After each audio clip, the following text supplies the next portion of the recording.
আমি অনুরোধ করব পুজোতে ফিরে আসুন, উৎসবে ফিরে আসুন, আর সিবিআইকে বলবো তাড়াতাড়ি বিচারের ব্যবস্থা করুন। দুর্গোৎসব বাঙালির গর্ব, আর সেই পুজোকে কেন্দ্র করে বঙ্গের অর্থনীতির অভাবনীয় উন্নতি হয়েছে। আর্থসামাজিক প্রসারেও এই পুজোর গুরুত্ব অপরিসীম। ইউনেস্কো বিশ্ব ঐতিহ্যের তালিকায় ভূষিত করেছে পুজোকে। সেই পুজোর জন্য বাংলা সরকার আর্থিক অনুদান দেয়।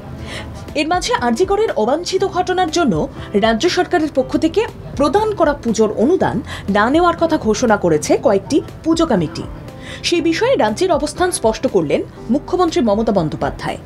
সোমবার নবান্নে প্রশাসনিক বৈঠকে মুখ্যমন্ত্রী পুজো নিয়ে সোশ্যাল মিডিয়ায় অপপ্রচারের বিরুদ্ধে মুখ খোলেন।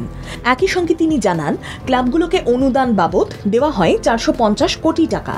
তাই যেসব পুজো কমিটি সরকারি অনুদান নেবে না তাদের বাদ দিয়ে নতুন পুজো কমিটিদের অনুদান দেওয়া হোক।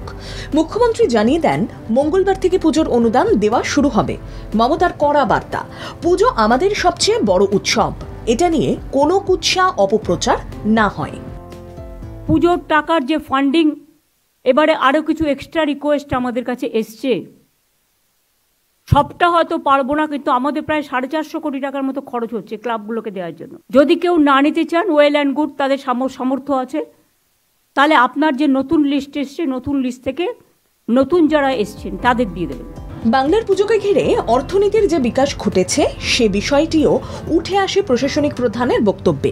তার কথায়, পুজো আমাদের সবচেয়ে বড় উৎসব, এটা নিয়ে কোনো কুৎসা অপপ্রচার না হয়। মমতা বন্দ্যোপাধ্যায় বলেন, এই পুজোকে কেন্দ্র করে অনেকের রুজি রোজগার হয়। বিদেশি অতিথিরাও এই বিশ্বজনীন উৎসবে সামিল হন। তাই বাঙালির আবেগ উচ্ছ্বাসকে ঢেকে দেওয়ার জন্য কোনো মহল থেকে বাংলা বিরোধী যে অবস্থান নেওয়া হচ্ছে তার কড়া সমালোচনা করেন মুখ্যমন্ত্রী। জয় চক্রবর্তীর রিপোর্ট, বাংলা জাগো।